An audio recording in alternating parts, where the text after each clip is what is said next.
Welcome to the COPE-RIMS Symposium Series presented by the University of Washington School of Medicine at Pain Care Live. Today is the second segment in a three-part educational series that will discuss the ins and outs of communicating with patients about the use of long-acting and extended-release opioids for the management of chronic pain. Today's session is titled Practical Strategies for Safe Opioid Prescribing. My name is Dr. Todd Korthius, and I'm Associate Professor of Medicine at Oregon Health and Science University. Our featured speaker today is Dr. Melissa Weimer. Dr. Weimer is Assistant Professor of Medicine at Oregon Health and Science University and is Medical Director of CODA Incorporated, an addiction treatment program in Portland, Oregon. These online educational series will serve as an introduction to the more comprehensive content presented in the University of Washington's online COPE-RIMS course, which is a longer, free-of-charge web-based CME that meets all the FDA requirements for a course that is RIMS compliant. The COPE course is a rich resource for communicating with patients about opioid prescriptions, whether to change a dose or discontinue opioid prescribing.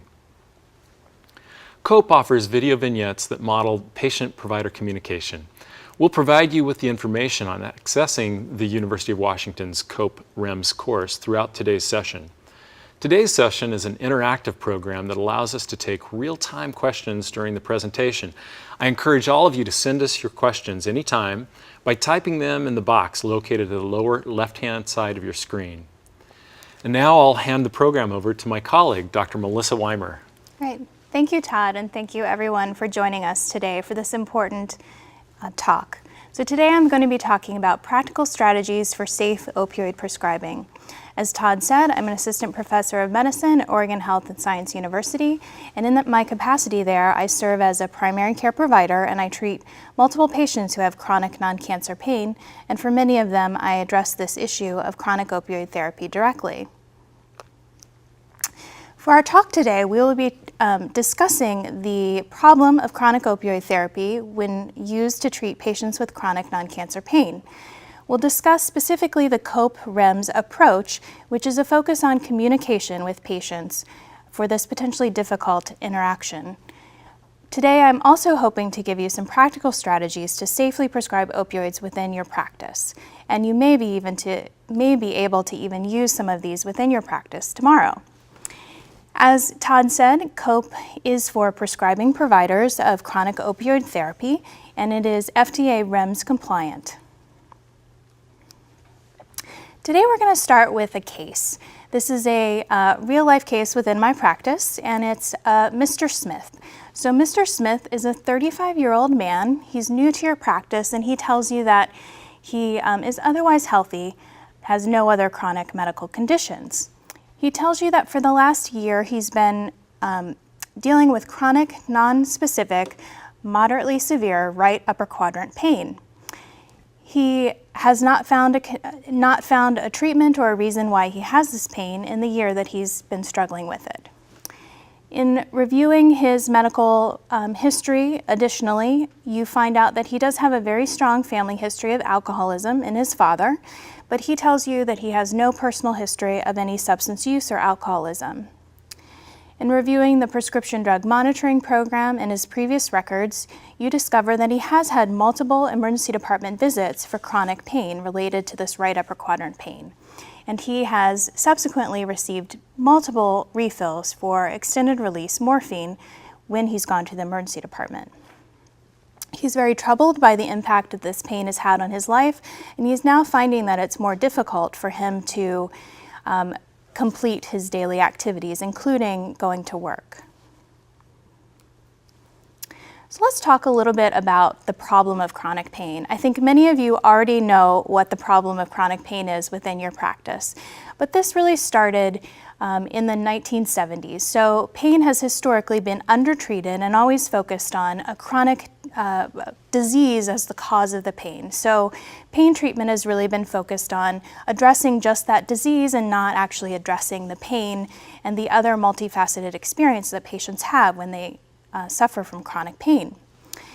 There were successful efforts in the 1970s and 80s to increase opioid treatment for cancer pain specifically, and as this was increasing, the efforts of this was increasing, pain was added as a vital sign onto many of the inpatient encounters that patients were having. And this was promoted by multiple different organizations and agencies. It was then extended into outpatient treatment such that many patients at multiple visits were being asked what their pain was on a daily basis whenever they saw their physician. Many of you are quite familiar with the pain scale and how patients are asked to rate their pain intensity. Some different scales are the top one you might see, patients noting if they have mild versus moderate pain. The most typical rating scale you might see is the second one, the numeric rating scale, where patients are asked to rate their pain on a scale of 0 to 10. And then there's also the visual analog scale, where patients are asked to rate their pain on a ruler.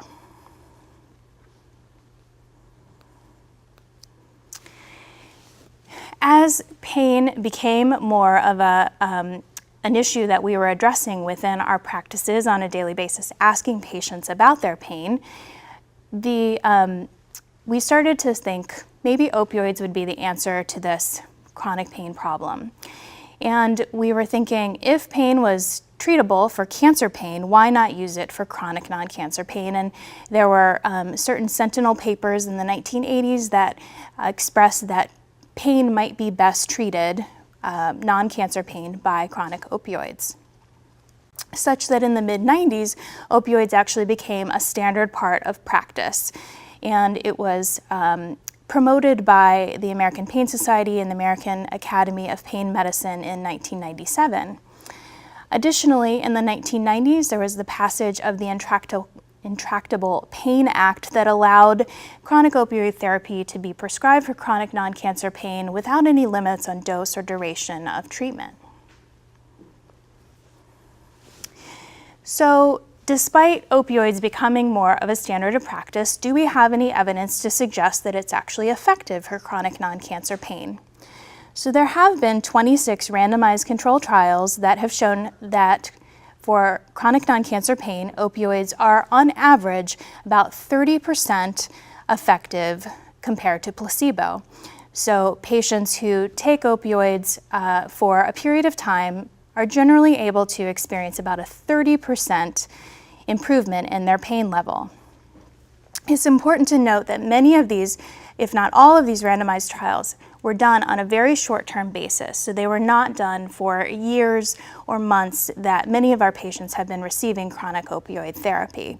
In fact, the longest trial lasted 32 weeks. Additionally, the randomized trials have shown that there have been very mixed effects on function, and the effects that we have seen have been very short-term and very specific for potentially a body part, but not for overall patient's function. Finally, many of these randomized trials have actually excluded patients who've had mental health or substance abuse disorders, and as we know in clinical practice, these are many of the patients who are coming to you asking for chronic opioid therapy.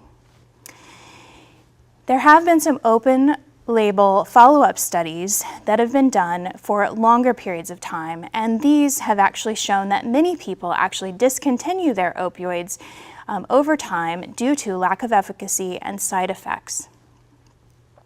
The only prospective population-based studies that have been done are about 7, and these have shown that in regard to functional gains, patients who use chronic opioid therapy actually are less able in injured workers to go back to work.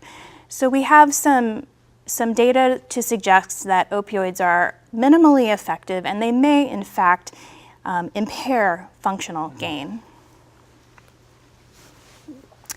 The additional problem of chronic opioid therapy is that unfortunately in the last 20 years, opioids have now become the most common cause for accidental drug overdose in the United States.